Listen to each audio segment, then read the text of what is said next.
มาเศร้าอยู่ที่เนื้อเมืองไทยเมื่อมีเงินเดหือเดมีตังที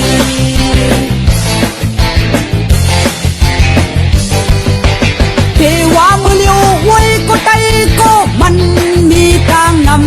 ำอำนั้นหันเลี้ยวไว้ก็ไทยก็มันมีล้นเลือในเมืองโด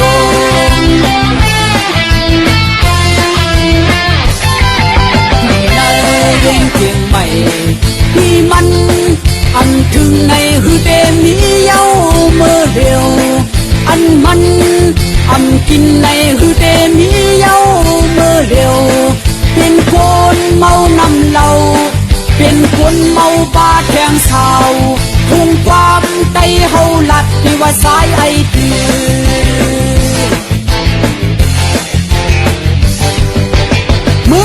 เหตุการณ์ถึงคำขึ้นเลือกใครมีเงินคำเจิงเปิน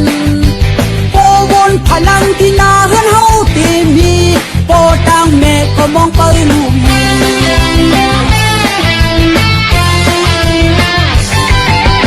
เก่าเล่าตั้งอยู่ที่เนื้อเวียงเฮาถึงเมามันต้องเนื้อโต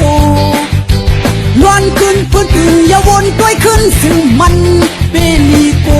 เนื้อเมืองโ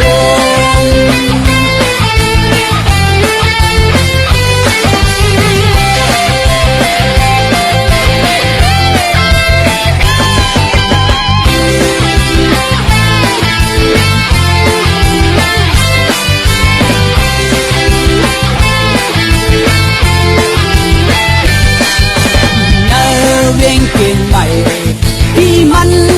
อันถึงในหือเดมีเย้าเมื่อเดียวอันมันอันกินในหือเดมีเย้า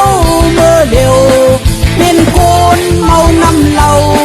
เป็นคนเมาปาแทงสาวทุ่งความไตเฮาลัดที่ว่าสายไอตี